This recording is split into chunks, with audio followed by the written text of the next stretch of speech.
It was a stormy day.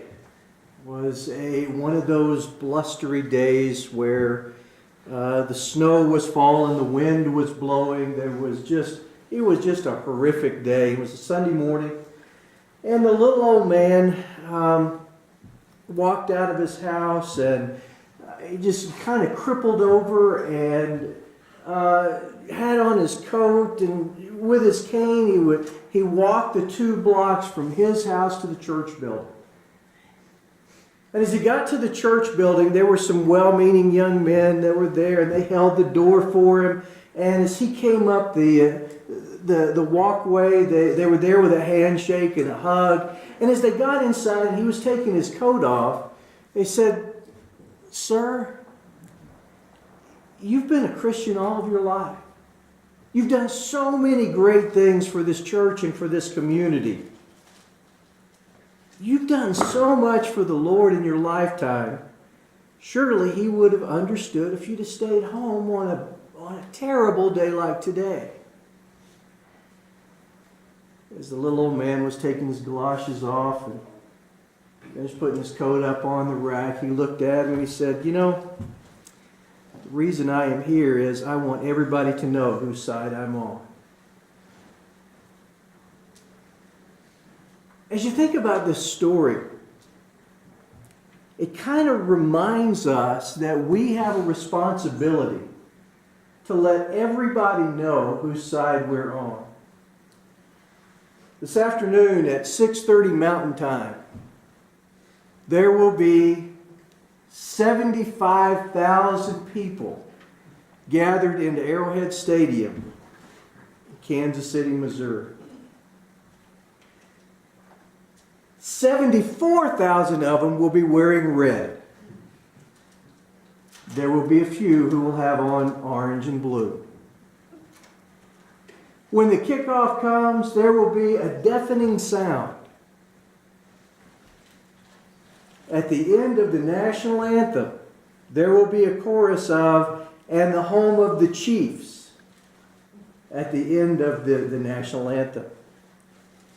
Everybody will know whose side they're on.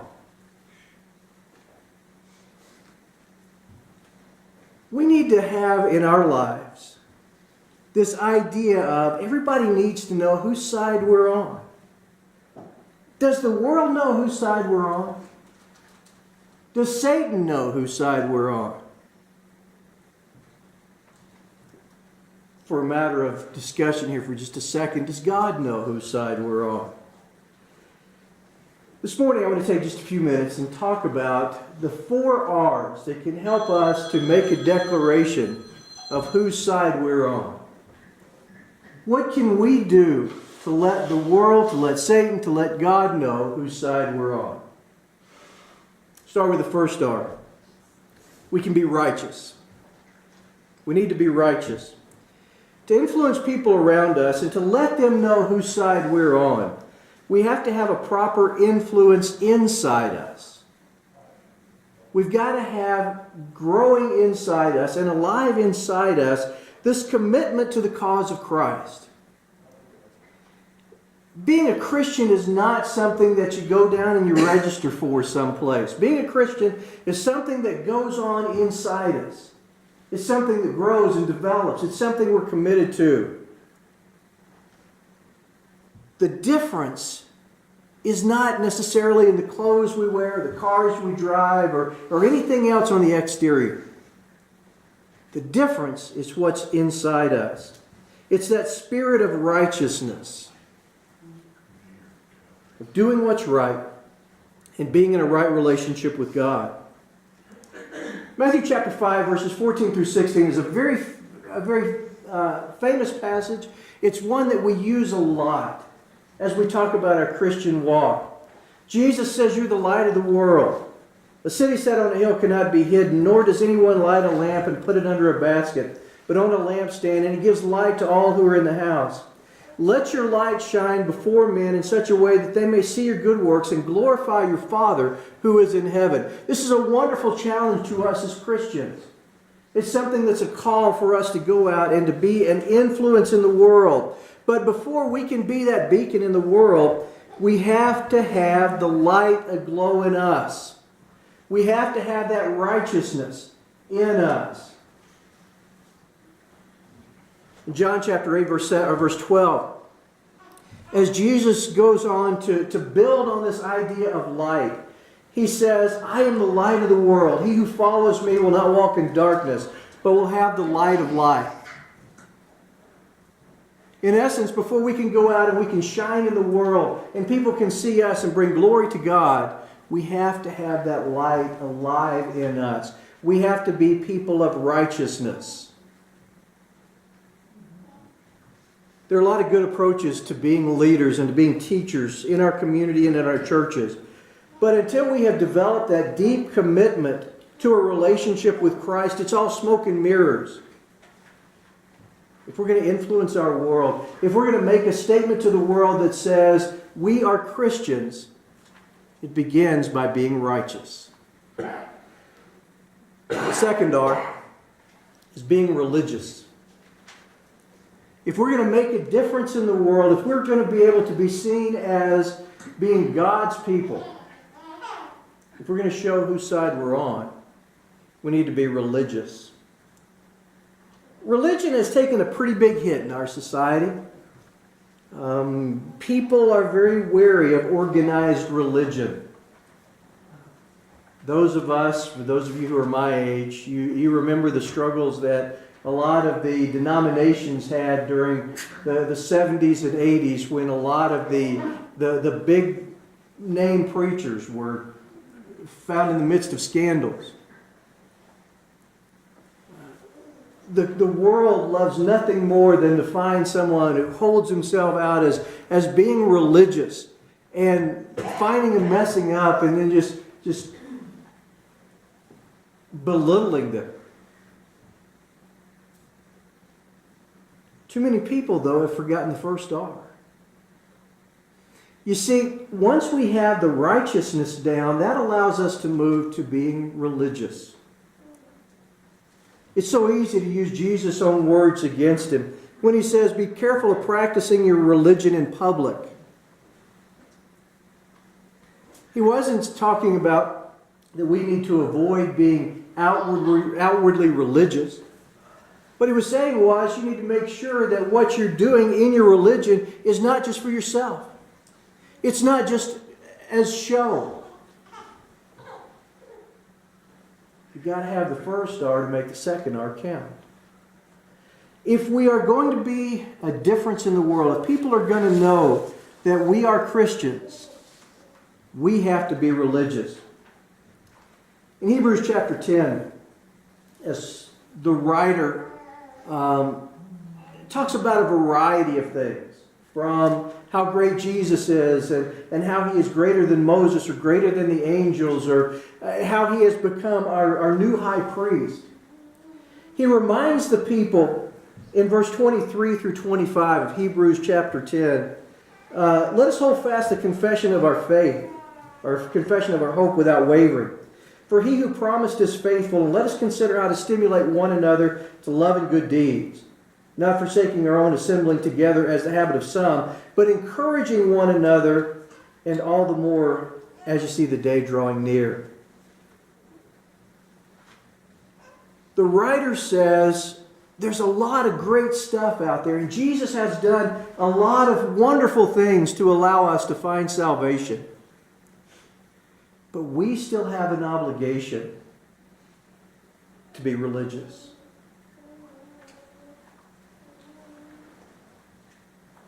There are a lot of good reasons to do the religious stuff. One of the most important is because that's what people expect from us. People need, if we're going to be out there and we're going to say, hey, we're part of the good side. We're on the good side as we do battle between the forces of good and the forces of evil. They have come to expect us to look religious. If they don't find us looking religious, the dissonance can minimize our influence. Well, you say that you're a Christian, but you don't go to church. You say that you're a Christian, but you don't help out other people. You say that you're on the side of righteousness, but you don't You don't do this stuff, this religious stuff.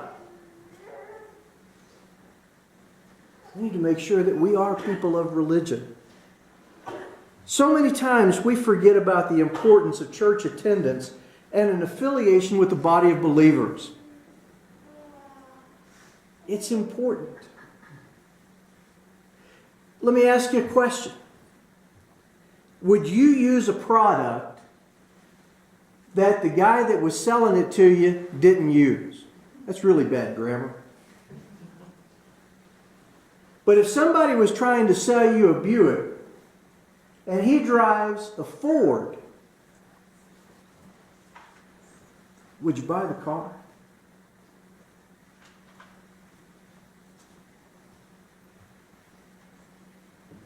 Go one step further. Guy's trying to sell you a $30,000 Buick, but he's riding a $30 bicycle. Would you buy his product? As we go out into the world and as we tell the world we want to make a difference, we want you to know whose side we're on. They need to see that that's an important part of our lives. Why would anyone want to listen to us talking about Christianity if they don't see us doing the most obvious and the simplest manifestation of it? You see, being religious is Christianity 101. Coming to church this morning did not take a lot of effort. Some of you who drove in from out of town, if there were slick roads, it may have. But in our society, in our day, in this country, being religious doesn't take a lot of effort. If we can't do the outside stuff, what does that say about the inner commitment that we have? People need to see us practicing our religion. They need to see us at church. They need to see our car in the parking lot. They need to hear us talking about our religion. They need to know that it's important to us, and they need to know that we're excited about it and we're happy to be a part of being on the right side. Is it the only thing? Nope. Is it an important thing? Yes, it is. Number one, we got to be righteous. Number two, we need to be religious. Number three, we need to be relevant. We need to be relevant. That's their third R. We live in a noisy society. There are a lot of people who get really worked up over a lot of stuff that really doesn't matter all that much. I don't know if you've noticed, and Jeannie was the one that noticed for me the first time. There are a lot of noisy people on TV. You can't turn on a news show without having one guy yelling at another guy. I don't mind that because I don't watch news shows. But it's come to my sports networks. You got people on one side yelling at people on the other side. And it's not during the games. It's during the pregame. It's during the postgame. We live in a noisy society. We got people that are making there are a lot of mountains being made out there. Whether it's community issues or whatever else, there's a lot of noise going on in our world. And I think we have a temptation to talk too much about too little. If people constantly hear us talking about stuff that really doesn't matter, why would they listen to us about things that really do matter? When it comes to making a difference, when it comes to letting people know who we are, we need to become a relevant voice amongst the confusion. People need to be able to look at us and listen to us as we say, yes, that really is important. It's okay to have fun with life. If you want to discuss politics, if you want to talk Chiefs and Broncos, if you want to talk all kinds, that's fine. But just understand that we need to make sure that they understand what's relevant. Again, I don't know how many of you remember the commercial, but there was a commercial for I think it was a brokerage firm, E.F. Hutton. And for those of you who are a little older, you remember that commercial, and there's all this jabbering going on in the airport or in a business office or in a home or wherever else. And then all of a sudden somebody in the corner says, but E.F. Hutton says, and then everybody stops and listens. We as Christians need to have that same kind of influence in the world. The whole world is so cluttered with noise. But when we live our lives in such a way, and when we develop such a reputation for being relevant, when we say, you know what the Scriptures say? Or you know what's important in life? The crowd quiets and listens to the message.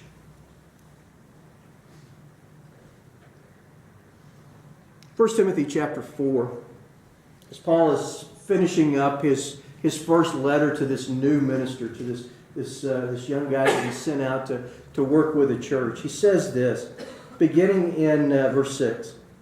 In pointing out these things to the brethren, you will be a good servant of Christ Jesus, constantly nourished on the words of faith, of the sound doctrine which you have been following, but have nothing to do with worldly fables fit for old women.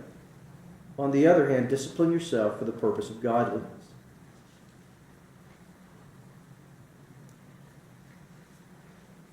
Maybe if we translated this into modern English, what Paul says is, stay away from the old wives' tales. Don't get wrapped up in those stories and those things that really don't matter. Make sure that as a good servant, you are nourished and also nourishing on the words of faith, on the words of sound doctrine. Again, it's fun to talk about your favorite sports team. It's fun to talk politics. But there needs to come a point in our lives where we say, this is important and this is insignificant drivel. Let's make sure that we are heard when we need to be heard. How do we do that? First of all, avoid talking too much. Avoid talking too often. And let's make sure that we are not confusing what is topical with what is true. Be righteous, be religious, be relevant, and then number 4, be ready. The fourth thing that we can do if we are going to make a difference in the world, if we're going to go out and be seen as being on the right side, we need to be ready. We didn't win the Revolutionary War on the back of a structured army. We didn't have a structured army back then. That was one of the reasons that we were in a Revolutionary War. There was a structured army that wore red coats and they marched in a single file line and they were the establishment of the day. But our Revolutionary Army was made up of a militia. They were the grassroots people who had a vision. They were committed to a purpose. And a part of this militia, there was a special forces group called the Minutemen. And these Minutemen were, well, they were different than the regular militia. They were hand-picked men from within the militia who were highly mobile and highly motivated. They were able to respond quickly. They were known for their reliability. They were known for their motivation. They were known for the talents that they had, their physical strengths that they had. These guys were the first ones on the scene and they were ready to go. In the war between good and evil, we need to be these spiritual Minutemen. The Revolutionary War was not won by men like Thomas Jefferson or Benjamin Franklin. They played an important role in it. Their writings and their speeches, they motivated thousands of people. But they were not the ones out on the front line making a difference. They weren't the ones hiding behind the the oak tree with their squirrel rifle. They weren't the ones that were out there getting their friends and neighbors to gather up and be a part of the militia. That was the Minutemen. That was those people who were on the front lines. And it is the same way in our battle between good and evil today. There are a lot of really good preachers out there. There are a lot of people who write really good stuff, really good religious stuff that can challenge us, can reinforce in us Christianity. But they are not going to be the ones who sit down with someone in need in our community. It's great to have those voices, but we need spiritual Minutemen. Spiritual Minutemen need to be ready to go at a moment's notice. As you look at the Scriptures, there are a variety of things that we're to be ready for. That we are to be ready to go when the opportunity presents itself. One of them is found in Titus chapter 3, verse 1. Paul writes to another young minister as he prepares him for leadership. He says, remind them, the others in the church, to be subject to rulers, to authorities, to be obedient, to be ready for every good deed. Spiritual Minutemen need to be ready to do good deeds. We need to be people who are looking to help other people. Our lights shine in a way that we make a difference because we care, because we are there, because we are ready to take care of what needs to be done. If we're going to be spiritual Minutemen, and if we're going to be ready to do good deeds, number one, we have to open our eyes and see where the need is. Secondly, we have to have the motivation to take care of that need. We got to want to help. And third, we've got to hone our talents to provide for the need. And I don't care what your talent is. If your talent is to be able to go out and fix somebody's car, that is great. It's not mine. In fact, I'm the guy that you drive by on the highway with the hood up going, I ain't never seen anything like this in here before. You don't want me there when your car's broken down. But if you're that kind of person who can do that, hone that need, see those people who need for you to be involved in their lives. Because as you're taking off their distributor, I don't even know if they have distributor caps anymore. As you're taking off their distributor cap, you can be talking to them about the one who ignites your life. Hone your talents. We need to be ready to do good deeds. Secondly, we need to be ready to defend our hope. As Peter writes to the church in 1 Peter chapter 3, verse 15, he says, sanctify Christ Jesus in your hearts, always being ready to make a defense to everyone who asks you to give an account for the hope that is within you, yet with gentleness and reverence.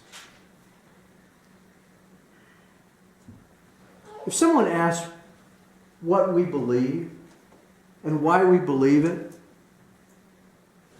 can we answer them? Can we say, you know what, here's why we do what we do? Or do we say, you know what, I tell you what, Alan's going to be back on Tuesday or Wednesday of this week. Let's go ahead and get him set up with you. We've got to be spiritual Minutemen. We've got to be ready with an answer. The best time to have a significant discussion with someone is when they are ready. Are we? Are we ready? We need to be ready to tell our own personal story. Hey, how did you become a member of that church? Let me tell you my story. We need to be prepared to teach basic principles of Christianity.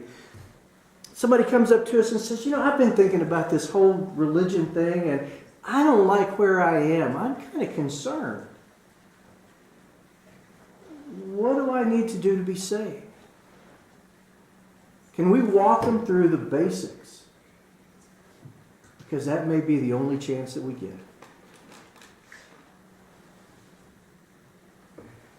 You know, typically when we read this passage, we talk a lot about doctrine. Be prepared to defend the doctrine of your church. But you notice that's not what it says. When Peter writes to the church, he says, be prepared, be ready to make a defense of the hope that is within you. Do people see that we look different? That we have a hope?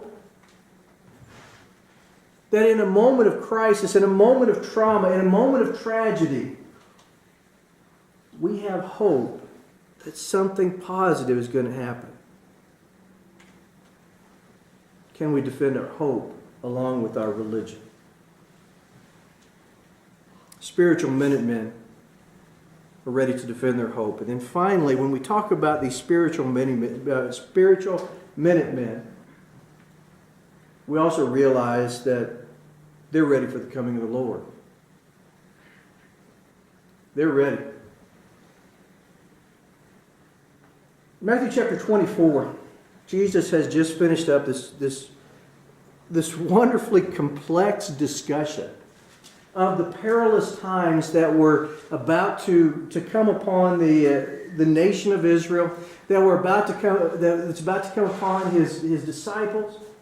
And he says this, for this reason you also must be ready, for the Son of Man is coming at an hour when you do not think he will.